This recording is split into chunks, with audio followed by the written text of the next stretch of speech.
এবং আমার সাথে সহ দুটো আলোচক বিন্দুকে এবং যারা আমাদের এই শো দেখছেন সবাইকে বাংলাদেশ জনাধিকার পার্টির পক্ষ থেকে শুভেচ্ছা এবং অভিনন্দন জানাচ্ছি। দেখুন, আসলে নির্বাচন যত ঘনিয়ে আসছে, নির্বাচনী মাঠ, ধরেন কথার যেই বাকপটু সেটা তত বেড়ে যাবে এবং নির্বাচনী মাঠের সমীকরণটা ততই পাল্টাবে। এটাই হচ্ছে বাংলাদেশের নির্বাচনী সংস্কৃতি।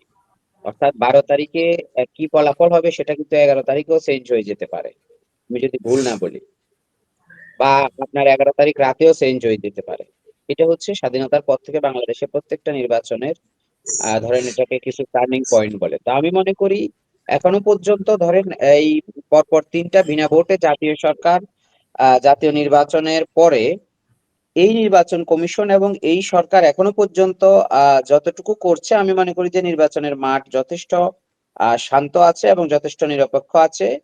সেটা যদি 12 তারিখ পর্যন্ত থাকে, এখনো পর্যন্ত আমি মনে করি যে আমরা সন্তুষ্ট যতটুকু আছে। কারণ বাংলাদেশে আপনি দেখুন, আসলে বাংলাদেশে পুরো নির্বাচনী ব্যবস্থাটাকে লেভেল প্লেইং ফিল্ড নাই, এনসিপি থেকে তো বারবার বলা হচ্ছে, বিশেষ করে এই এনসিপি আপনি থেকে এই কথাগুলো বারবার বলার কারণ হচ্ছে তারা অটো পাসের চিন্তা করছে। তারা একটা মেকানিজমের মধ্য দিয়ে 11 মতো পাস করে আসার চিন্তা করছে। আমি যদি ভুল না বলি, আপনি একটু মাইন্ডেড নেন, যারা এই কথাগুলো বলছে সত্যিকার অর্থে তাদের হচ্ছে ভোট নেই। মানে আপনি সোশ্যাল মিডিয়াতে আপনি একটা পোস্ট করলে দেখা গেছে 20 লক্ষ, 10 লক্ষ, 5,000 লাইক পড়ে, কমেন্ট পড়ে, কিন্তু এটা তো বাস্তব চিত্র না। আপনাকে তো মাঠে যেতে হবে, মানুষের দ্বারে দ্বারে যেতে হবে। নির্বাচনটা হচ্ছে ডোর টু ডোর। আপনি সোশ্যাল মিডিয়ায় সব করে ফেললেন, তো আপনি ভাই ভোটের মাঠে যান। তো আমি এই জন্যই বলছি, সত্যিকার অর্থে আপনি নির্বাচনের চিত্র দেখতে হলে সোশ্যাল মিডিয়ার মধ্যে না, আপনাকে মাঠে যেতে হবে। সত্যিকার অর্থে 300 আসনে কার কোথায় কি অবস্থান, জনগণ কাকে পছন্দ করে। তা আপনি ফেসবুকে যেটা দেখছেন সেটা তো আসলে সারা বাংলাদেশের মধ্যে দেখছেন। আপনি তো উনার ওই ব্যক্তিগত আসনের মধ্যে দেখছেন না তার জনপ্রিয়তাটা কতটুকু। তো এই জন্য আমি বলি এনসিপি যে এই কথাটা বলছে যে সত্যিকার অর্থে নির্বাচনী এটা নেই, কারণ তারা তো সরকারেরই একটা অংশ এখনো পর্যন্ত। তো তারা সরকারের অংশ থেকে তারা যদি এই কথা বলে তাহলে তো সরকার প্রশ্নবিদ্ধ হয়ে যায়। তো এজন্য আমি বলবো যে তারা আসলে ধরেন রাজনীতিতে নতুন এসেছে, এখনো অনেকের স্টুডেন্টত্ব আছে, তারা হয়তো এই নির্বাচন থেকে শিক্ষা নিয়ে তারা যে ভুলগুলো আছে আগামী নির্বাচনে হয়তো তারা ভালো করবে। কিন্তু এই নির্বাচনে তারা যে জুলাইকে বিক্রি করে দিয়েছে জনগণকে, ধরুন জনগণকে একদিকে আপনার আশাহত করেছে। সত্যিকার অর্থে এই জুলাই অভ্যুত্থানে যারা নেতৃত্ব দিয়েছে, এই জেনজি কিন্তু এদের উপর খুবই বিরক্ত, আমি যদি ভুল না বলি। আপনি এক দৌড়ে দৌড়ে দৌড়ে দৌড়ে আপনি আপনি একটা জরিপ চালান সত্যিকার অর্থে যে কয়জন জেনজির প্রতিনিধি তাদের তাদের বক্তব্য বা তাদের কার্যক্রম এই রাজনৈতিক দল করা থেকে শুরু করে উপদেষ্টা পরিষদের শপথ নেওয়া থেকে শুরু করে এখন পর্যন্ত তারা যেই রাজনৈতিক ত্রাণে আছে। তো এই সব কিছুকে যদি আপনি একটা মূল্যায়নের মধ্যে নিয়ে আসেন, তাহলে আপনি দেখবেন যে জনমত জরিপটা পেয়ে যাবেন। তা আমি বলি এটা যেহেতু তাদের মাত্র উত্থান, এটা তাদের শুরু। মানুষ ভুল করে, এটা আসলে কোনো মানুষই ফেরেশতা না। তো এই ভুল থেকে যদি তারা শিক্ষা নিয়ে আগামীতে যদি জনগণের কাছে গিয়ে সত্যিকার অর্থে মানে হাইব্রিড না হয়ে যদি জননেতা হওয়ার চিন্তা করে, আমি মনে করি তাদের ভবিষ্যৎ এখনো সামনে আছে। এই নির্বাচনে কিন্তু শেষ না, এই নির্বাচন হচ্ছে শুরু।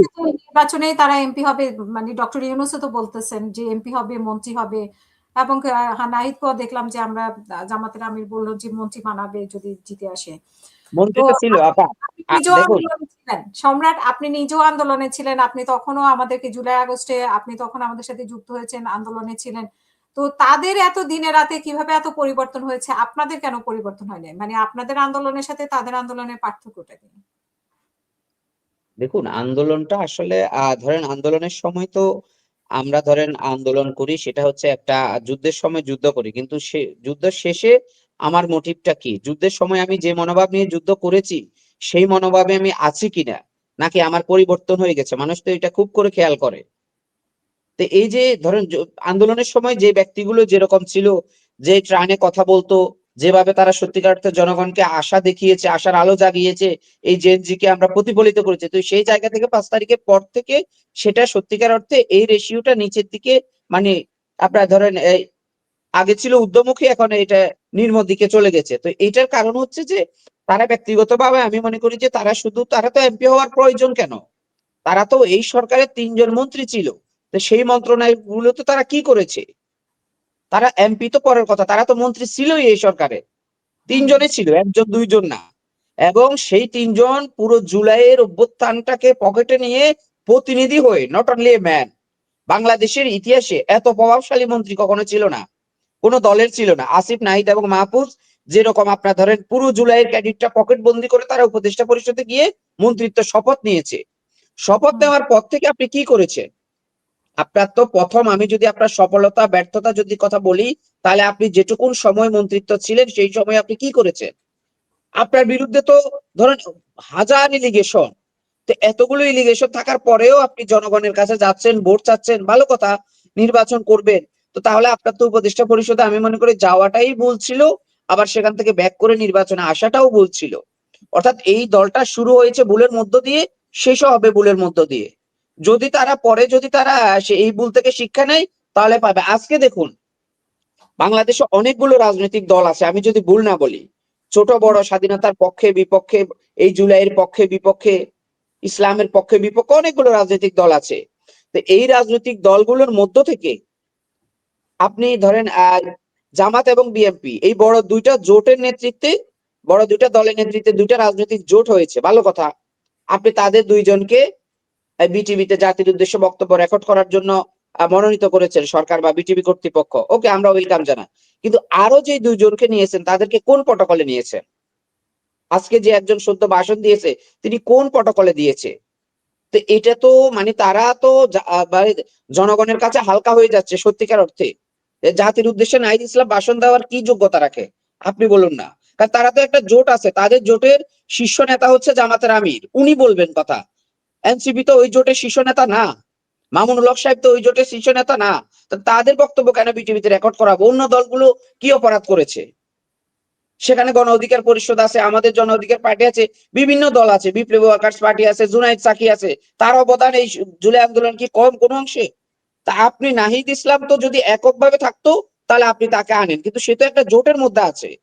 আমরা যেরকম জোটের মধ্যে আছি সবাই তো জোটের মধ্যে আছে, তাহলে ওই জোটের শীর্ষ নেতাদেরকে এনে আপনি সেটা রেকর্ড করেন। আমি মনে করি এগুলো উদ্দেশ্য প্রণোদিত ভাবে করানো হচ্ছে, এবং এগুলো থেকে আমি জানি না এগুলো কারা করাচ্ছে বা কিভাবে হচ্ছে, কিন্তু সত্যিকার অর্থে আমরা খুবই মর্মাহত যে আমরা যে বৈষম্যের বিরুদ্ধে স্লোগান দিয়েছি, খুনি হাসিনার বিরুদ্ধে, ওই বৈষম্যের বিরুদ্ধে আমরা বিজয় লাভ করার পরে যে আমরা বৈষম্যহীন সরকার গঠন করেছি, এই সরকার সবচেয়ে বেশি বৈষম্য করছে।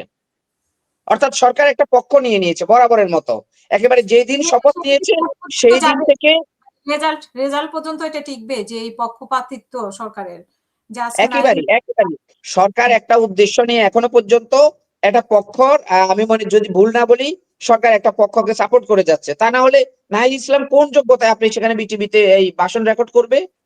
কি যোগ্যতা আছে তার? অলরেডি জনগণ তাকে প্রত্যাখ্যান করেছে, জুলাই আন্দোলনটাকে বিক্রি করে তারা খেয়ে ফেলছে, জুলাই যোদ্ধারা তাদের বিপক্ষে স্লোগান দিচ্ছে। সেখানে আপনি একটা জোটের মধ্যে যাওয়ার পরেও আপনি ওই জোটের শীর্ষ নেতাকেও রেখেছেন, অর্থাৎ এই জোট থেকে আপনি তিনজনকে রেখেছেন আর ওই জোটে একজন আছে। তো এটা তো বৈষম্য, বৈষম্যের বিরুদ্ধে আমরা স্লোগান দিয়েছি, এই বৈষম্য আমি মনে করি জাতি 12 তারিখে ধরেন প্রমাণ করবে সত্যিকার অর্থে কারা জুলাইয়ের গাদ্দার, কারা জুলাইকে বিক্রি করেছে, এই সরকার কাদেরকে সাপোর্ট দিচ্ছে।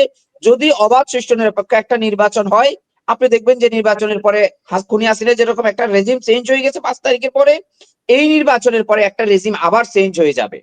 সত্যিকার অর্থে বাংলাদেশের জনগণের সরকার প্রতিষ্ঠিত হবে, বাংলাদেশে সত্যিকার অর্থে গণতন্ত্র ফিরে আসবে। এই অন্তর্বর্তীকালীন সময়ের এই টার্নিং পয়েন্টে কিন্তু আমরা আমি বলি যে বাংলাদেশে আইনের শাসনও ছিল না, গণতন্ত্রও ছিল না, ছিল ধরেন ওয়ান কাইন্ড অফ মব, এবং সরকারের একটা পক্ষপাতিত্ব ছিল। এই ওকে দোষারোপ করেন, একটা ধরেন সারা দেশে একটা নৈটি ছিল, একটা বিশৃঙ্খলার মধ্যে ছিল। তো এটা তখনই অবসান হবে যখন 12 তারিখে সত্যিকার অর্থে একটা প্রিপেয়ার নির্বাচন হবে। আমরা এখন পর্যন্ত আশাবাদী, আমরা রাজনৈতিক দলগুলো সন্তুষ্ট একদিকে, অন্যদিকে আমরা আশাবাদী। আমরা সরকারকে বলবো এখন যেভাবে আছে আপনি অন্তত 12 তারিখ পর্যন্ত এই নিরপেক্ষতাটুকু বজায় রাখতে হবে সত্যিকার অর্থে। আপনি দেখেছেন যে কোথায় কোন প্রার্থীকে আপনি নির্বাচনে বাধা দিয়েছে, কোন প্রার্থী, কোন দলের লোক, কোথাও কোনো বাধা দেওয়া হচ্ছে না, ভাঙচুর হচ্ছে না। এখন আপনি যদি বলেন যে 300 আসনের মধ্যে ধরেন সারা বাংলাদেশে 2000 স্পোর্টে প্রচারণা হচ্ছে, সেখানে যদি 20টা 25টা 50টা যদি স্পোর্টে মারামারি হয়, সংঘর্ষ, এটা তো বাংলাদেশের সংস্কৃতি, এটা তো হবেই। কিন্তু মোটা দাগে যদি আপনি বলেন যে এটা তো জামাত থেকে, তারপর এনসিপি থেকে প্রতিনিয়তই অভিযোগ আসছে। আজকেও তো হাসনাত আব্দুল্লাহ বলল, তারপরে আসিফ মাহমুদ বলল, এবং জামাতের আজকে যিনি মিডিয়া সেলে আছেন জুবায়ের, উনিও তো বললেন যে মানে লেভেল প্লেইং ফিল্ডটা ঠিক মতো নাই এবং বাধা দেওয়া হচ্ছে জামাতের প্রচারণায়, এনসিপির প্রচারণায় বাধা দিচ্ছে বিএনপি। আমি আমার চোখে এখন পর্যন্ত কোথাও পড়ছে না। এই যে নাসিরউদ্দিন পাটোয়ারি যা খুশি তা করছে, রাজনীতিতে নতুন হিরো আলমের জন্ম হয়েছে, তো তাকেও তো কেউ মারছে না, কেউ ধরছে না, সে তো তার মন যেমন খুশি তেমন সাজো, সে তো সাজতেছে, বলতেছে, নির্বাচন নিয়ে তামাশা করছে, গান গাচ্ছে। তো এই ধরনের নির্বাচন তো আমরা 5 তারিখের পরে আমরা সত্যিকার অর্থে এটাই চেয়েছি, যে প্রার্থী যা খুশি তা করবে, কিন্তু প্রতিপক্ষ তাকে কোনোভাবে গাইড করতে পারবে না। এই নাসিরউদ্দিন পাটোয়ারির বিরুদ্ধে কি কোনো হামলা হয়েছে? তাকে কি কেউ নির্বাচনে বাধা দিয়েছে যে ভাই আপনি এগুলো করবেন না? এটা রাজনৈতিক সংস্কৃতি না। আমরা এই সংস্কৃতিকে 5 তারিখে ধরুন কবর রচনা করেছি, সেই সংস্কৃতি আবার তারা নতুন করে উঠিয়ে নিয়ে এসছে নির্বাচনের মাঠে, যে নির্বাচনটা মনে হয় যে একটা জোকারি, একটা বিনোদন। এটা তো আমরা হাসিনার আমলে দেখেছি, আমি ডামি নির্বাচনের মধ্য দিয়ে যার যোগ্যতা নাই তাকে আপনি নৌকা মার্কা দিয়ে আপনি নির্বাচনের মাঠ গরম করছেন। এই ধরনের জিনিসগুলো আমি মনে করি এই তরুণ প্রজন্ম 12 তারিখে আপনি দেখবেন ভোটের মধ্য দিয়ে সবকিছু প্রমাণ হয়ে যাবে। যদি সত্যিকার অর্থ অবাধ সুষ্ঠু নিরপেক্ষ একটা নির্বাচন হয়, তাহলে সবকিছুর প্রমাণ আপনি 12 তারিখের মধ্যে পাবেন। জুলাইয়ের আগে কি ছিল, জুলাইয়ের পরে কি হয়েছিল, কাকে কিভাবে জনগণ মূল্যায়ন করে, এই যে নতুন নতুন আমরা জরিপগুলো দেখছি, এই জরিপগুলো কারা করছেন, কে করছেন, কিভাবে করছেন, আপনি সব ফলাফল, এই জরিপগুলোর ফলাফলটাও আপনি রাখেন আপনার নোটে, 12 তারিখের ফলাফলটাও আপনি দেখবেন সত্যিকার অর্থে। তো আমি মনে করি 12 তারিখের এই নির্বাচনের মধ্য দিয়ে হ্যাঁ ভোটে জয়যুক্ত হবে, এবং আপনি দেখবেন যে নির্বাচন ব্যবস্থার, বাংলাদেশের সরকার ব্যবস্থার, সংসদীয় সরকার ব্যবস্থার আমূল পরিবর্তন আসবে। আমরা এই পরিবর্তনটা সত্যিকার অর্থে 13 তারিখ থেকে আমরা উপভোগ করতে চাই। তার জন্য এই সরকার এবং এই নির্বাচন কমিশন, এই সেনাবাহিনী, এই তিনজনকে নির্বাচনকালীন সময়ে বাংলাদেশটাকে একেবারে ধরেন আয়নার মতো দেখে রাখতে হবে।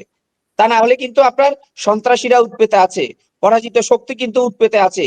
এই নির্বাচনকে যে কোনো ভাবে তারা প্রশ্নবিদ্ধ করবে, তারা প্রশ্নবিদ্ধ করতে চাইবে, এই নির্বাচনকে তারা নিরপেক্ষতা নিয়ে প্রশ্ন তুলবে।